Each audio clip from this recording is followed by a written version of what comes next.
Hi there! Welcome back to my channel. So, andito na naman si Binibining Linsay para mag-share sa inyo ng panibagong kaalaman. Okay, so for today's video, ito ay mainit na mainit pa, no? So, nakita nyo ba yung iba't ibang DepEd order na lumabas nung June 4, 2026? Tatlo lang yung nabasa ko, no? Of course. Pero meron akong mga nabasa 5 na sunod-sunod. Pero ito yung isa sa pinaka-importanteng dapat alam natin. Since konti na lang yung time natin sa pagpe-prepare, kaya yung iba sa atin, hindi na natin to masyadong nabasa. So baka makatulong tong video na ito para sa ating lahat. Okay, so dito madidiscuss natin yung mga highlights or yung mga importanteng bagay na dapat nating tandaan. Especially dito sa revised guidelines on classroom assessment, grading system, and awards and recognition for K-12 basic education program. Okay, so disclaimer lang, no, yung ating mga i-discuss dito at ipapakitang highlights ay nakabase lang dito sa DepEd Order number 15 series of 2026. So simulan na natin ang ating discussion. Okay, so ang focus ito is yung classroom-based assessment, no? So discuss natin ano ba mga assessment yung gagamitin natin sa classroom. Okay, so meron tayo of course, ito namang mga nakalagay ditong ibang information, no? Ginagawa naman na natin before, meron lang ilan na bago or na-revise, no? Okay, so for formative assessment, so this assessment shall be embedded in daily instruction. So, lagi naman natin tong ginagawa, no? Teacher shall integrate assessment before, during, and after instruction. So, ano bang meron dito sa formative assessment based dito sa guidelines? So, formative assessment shall be used to monitor learning progress but shall not be used for grade computation. Okay? So, dito kasi makikita natin yung progress ng learners, saan sila mahina, saan sila magaling, no? Sa pamamagitan pa lang itong mga formative assessment na to, pwede naman natin siyang i-record lang. Pero ang nakalagay kasi dito, hindi natin siya ginagamit or hindi natin siya gagamitin for grade computation. Pero syempre, maganda na meron tayong records para in case magtanong yung mga magulang sa standing ng anak nila kung ano yung mga ginagawa or performance ng bata. Sa formative assessment pala may kita na natin yun agad. No? So, teacher shall apply formative assessment processes. Teacher shall facilitate learners' active participation in formative assessment process. So, pag tayo nagbibigay ng formative assessment, of course, nagbibigay rin naman tayo iba't ibang activities and strategies na makakatulong sa pag-develop ng critical and creative thinking ng ating mga learners, no? Okay, so ito yung mga sample or developmentally appropriate formative practices across key stages, no? So dito sa guidelines, ipinakita yung mga sample formative tasks and practices, no? For KS1 o yung ating mga kindergarten to grade 3, so, yung developmental principle ay developmentally appropriate play-based, experiential, and progressive structural child-centered learning. So, ito yung mga sample tasks na pwedeng ibigay, no? Observation-based practice example, anecdotal notes, narrative documentation, dramatic play, manipulative tasks, and others, no? Okay, so for KS2 or grades 4 to 6, gradual introduction of structure and learner agency. So, ito yung mga samples of formative tasks, learning logs and journals, simple rubrics with success criteria, guided peer and self-assessment, reflection prompts, exit tickets, etc. Okay, so for KS3 naman or grade 7 to 10, emphasis on critical thinking and reasoning. So, yung mga sample tasks natin is yung analytical writing, debates, problem-solving tasks, formative checkpoints, and structured peer feedback. So, for KS4 or ating senior high school, grades 11 to 12, real-world application and disciplinary rigor, authentic tasks, yan, drafts, proposal, critics, portfolios, and etc.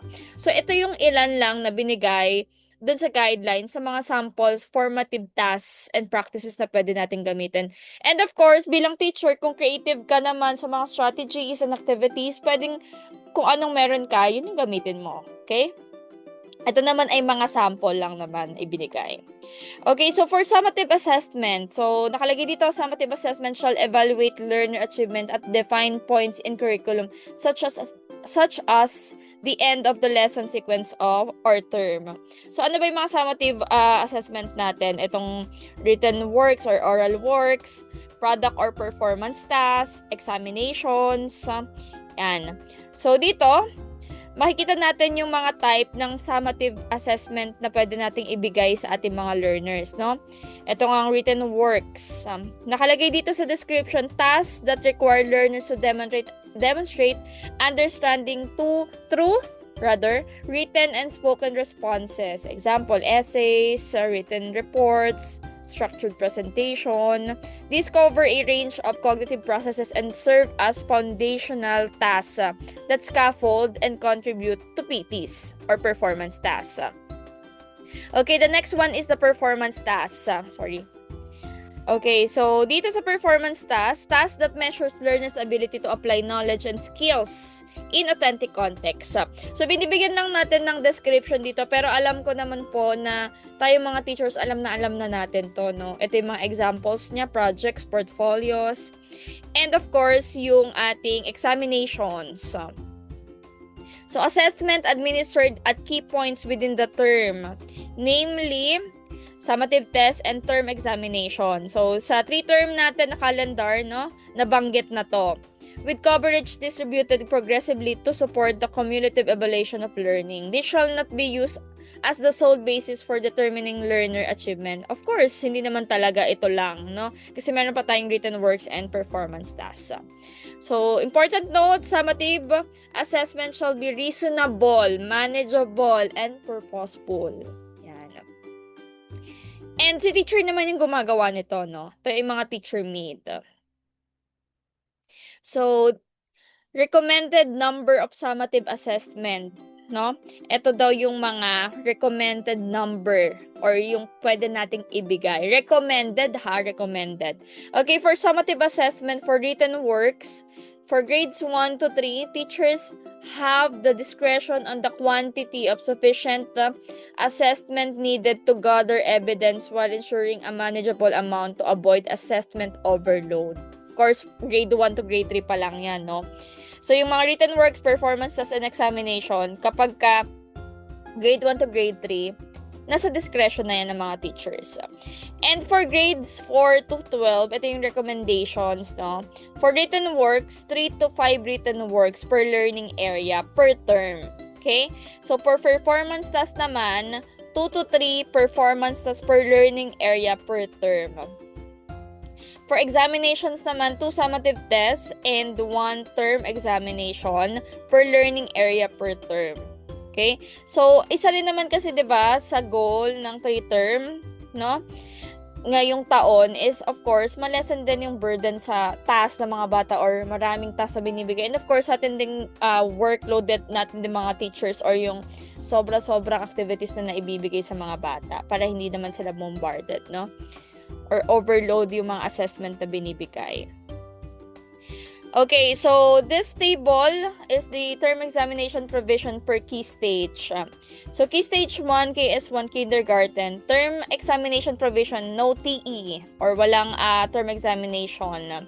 So not applicable. For grades 1 to grade 3, may be administered for selected learning area if developmentally appropriate. So minimal and teacher determined.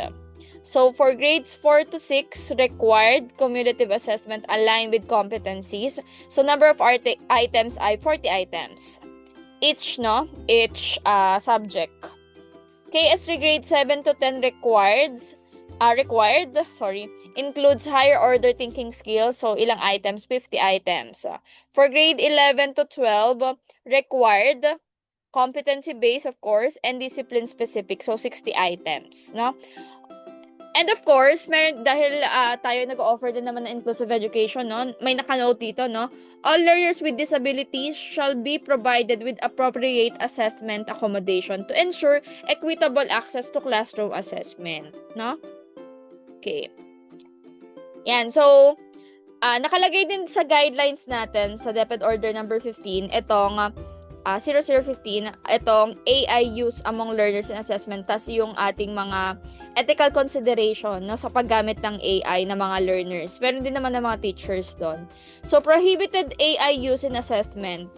Use cases, tasks requiring independent recall, reasoning, or performance tasks. So, bawal, no? Implementation notes, AI use is not allowed. Unauthorized use may constitute academic misconduct subject to school policies. So, dito naman, limited use of AI in assessment, thus requiring learner thinking and contextual application. Nakalagay dito, AI may support grammar translation, vocabulary brainstorming, and initial research, not for generating full outputs. AI use must be disclosed, tools and prompts. Yan. So, kung gagamit ng AI sa learners sa assessment task na ibibigay mo, dapat naka-note doon kung paano ginamit yung AI. Ginamit lang ba sa translation or sa pag-check ng grammar? Yan. Guided AI use in assessment, complex tasks requiring higher order thinking skill. Example, analysis, problem solving. So, implementation notes natin recommended for KS3 and KS4 of course. Learners must demonstrate ownership and reasoning. AI use must be documented including interactions with the tool. So, same din, no? Dapat i-disclose mo kung paano mo ginamit yung AI na yon. So, maganda naman na meron tayo nitong AI din, no? So, tayo mga teacher of course, gumagamit din naman tayo ng AI. Ganon din yung mga learners. Of course, nasa na tayo, technology driven na talagang marami ng AI. So, ang kailangan nating isipin is yung tamang paggamit nitong artificial intelligence at kung paano natin tamang maipapagamit ito sa mga learners, no? Na hindi naman sobra-sobra na magre-rely na lang talaga sa AI. Kaya nga, maganda na meron ng ganitong guidelines, no, or mga ethical considerations sa paggamit ng AI kasi hindi naman na ito maiiwasan din gamitin. Yan. So, at least malinaw dito sa guidelines kung paano at kailan lang dapat siya gamitin. Okay, so dako naman tayo dito sa grading system. Okay, so grading system for KS1. So, for KS1, kindergarten to grade 3, a descriptive grading system shall be implemented. Pero, may transition period yan na papakita ko sa inyo later. Okay, so ito yung mga letter grade. C, O, D, V, B, G. Ito yung descriptor niya, tsaka yung general description. So, pwede nating screenshot or tingnan mismo dun sa DepEd order yung detailed explanation dito, no? Pero, naka-letter grade na, no? Yung KS1. Or yung kindergarten na descriptive grading and yung kanyang descriptor and general description. Let's say, for example, CO, consistent, in Filipino palagiang na ipapakita. Consistently demonstrate the expected competency, actively participates in activities, works independently, may exceed expectation in some areas. Yan. So, sa kindergarten to. Tingnan naman natin tong sa grade 1 to grade 3. Descriptive grading. So, A, advancing, namumukod tangi. B, benchmarking, napapamalas. C, connecting, natutungo. D, developing, napapaunlad. E, emerging, nagsisimula. So, meron niya mga general description. So, naka-letter or naka-descriptive grading po ang KS1. So, ito yung sasabi ko kanina, no? Transition period for KS1. For school year 2026-2027, for grade 1, yan, descriptive. For grade 2, numerical. Pero, adjusted siya dun sa bagong transmutation table na nasa guidelines din, no? For grade 3, numerical, adjusted din sa transmutation. Pero 27 to 2028, yung grade 1, descriptive. Yung grade 2, descriptive na rin. Yung grade 3, numerical, na naka-zero base, no? For 2027-2028. For 2028 to 2029, lahat na from grades 1 to grade 3 ay naka-descriptive. Okay? So, this descriptive grading system shall be progressively implemented beginning school year 2026 for kindergarten, and then yung grade 1 school year 2027-2028 for kindergarten to grade 2 and fully adopted by school year 2028-2029 for kindergarten to grade 3. So, malinaw naman po yan. So, grading system for key stages 2 to 4. Yan. For KS2 to KS4, the numerical grading system shall remain in place. So, dito makikita natin yung weight of the components for each learning area in KS2 to KS3. Okay? So, grade 4 to grade 10 to, no? English, Filipino, Mathematics, Science, Araling Panlipunan, Good Manners and Right Conduct, Values Education, Edukasyong Pantahanan, Technology, Livelihood Education, yung TLE, Music, Arts, Physical Education, Health, MAPE. So, for written works, 20%. Yan. For PTs, 50%. Pero dito sa baba na iba, yung sa EPP, TLE, MAPE, 60% yung performance task. Sa examination, 30%. Dito sa English, Filipino, Mathematics, Science, and Araling Panlipunan and Values. Pero dito sa ating EPP, TLE, MAPE, yan, 20% yung examinations.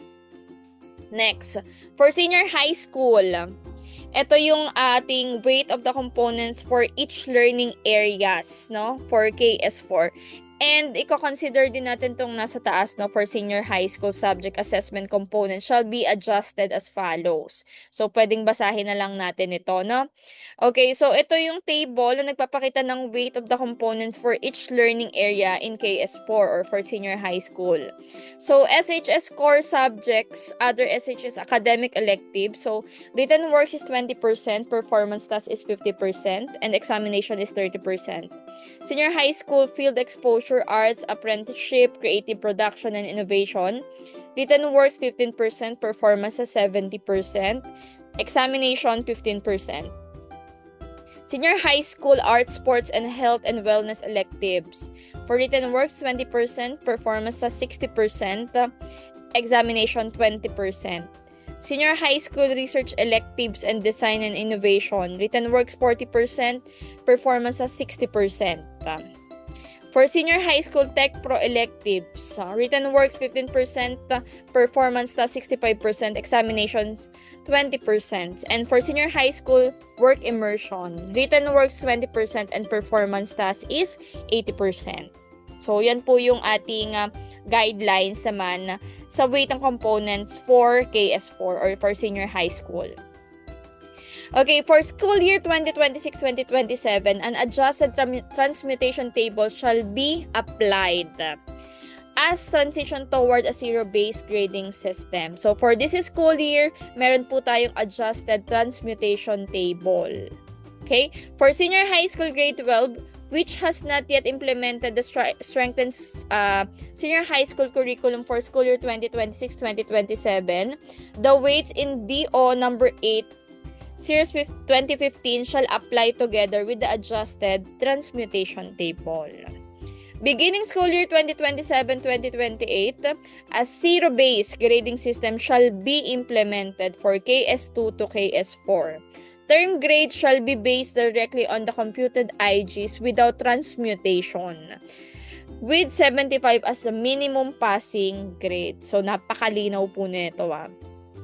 So, numerical grade shall be accompanied by qualitative descriptors. The final grade in each learning area shall be computed as the average of TGs rounded to the nearest whole number. An FG, final grade, of 75 or higher indicates that the learner has met the minimum standards, while learners with an FG below 75 shall receive appropriate remedial intervention or academic support in accordance with this order. So, ito yung sasabing qualitative descriptors ng mga numerical grades, no? Yan, 90 to 100, advancing na bumukod tang 80 to 89, benchmarking. 75 to 79, connecting, natutungo. 65 to 70 for developing, napapaunlad. 0 to 64, emerging, nagsisimula. And yung general description niya and instructional response na dapat natin gawin. Okay? Next, so ito nga sasabi ko kanina, no, zero-based grading system na tayo for school year 2027-2028. So, for this school year, adjusted lang. Okay? So, ito yung example ng adjusted transmutation table for school year 2026-2027. Ang saya, diba? So, 70 to 71 na initial grade, ang transmuted grade niya ay 75. Dati-rati ang laki, 'di ba? So at least, no, mas magiging fair yung pagbibigay ng grades, no? kasi wala nang transmuted grade na sobrang taas. Okay, dito naman tayo sa awards and recognition. So, awards and recognition in basic education shall affirm learner growth, integrity, and sustained effort, no?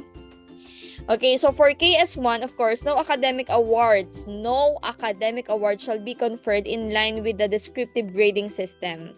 Learner progress shall be communicated through descriptive assessment and narrative feedback. Avoiding early competition and labeling. Non-academic recognition including character traits awards may be given to acknowledge effort, participation, positive behavior, and other developmentally appropriate learner attributes with emphasis on growth, socio-emotional development, and continuous improvement. Pwede pa rin naman magbigay, no? During the transition period, since naka-transition period yung grade 2 and grade 3, while they are still implementing the numerical grading system, schools may choose to give academic excellence award and other applicable grade level awards in accordance with this guideline. So, pwedeng magbigay since nasa transition period pa lang naman sila. Learners in KS2 to KS4 or grades 4 to senior high school who obtain, ayan, to malinaw to ha, a general average of 90 or higher with no final grade below 80. O yan ha, dapat walang grade na below 80. In any learning area shall receive the Academic Excellence Award. Okay? So, kung naka 90 ka, ang average mo at wala kang below 80 sa bawat learning area, makaka-receive ka ng Academic Excellence Award. Pero, ayan, dito na tayo papasok sa exciting part, no? Sa revised guidelines na ito, kailangan ding i-consider ito, ha? Awardees shall be listed alphabetically to promote fairness and minimize competition and must have no derogatory records or disciplinary cases within the school year. Meaning to say, hindi ka napatawag or hindi lang pala, ang napatawag kasi hindi naman natin alam kung anong ginawa. So, wala kang mga naging problem like bullying, cheating, yan. Wala kang record sa prefect. Okay? Yan. Malinaw to ha?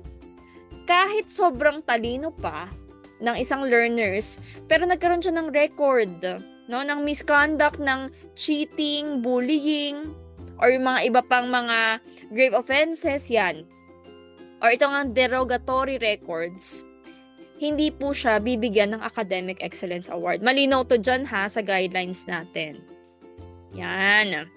This recognition affirms consistent performance, responsibility, and balance achievement. Siyempre, hindi pwedeng utak lang ng utak. Dapat maganda rin ang ugali or pag-uugali, no?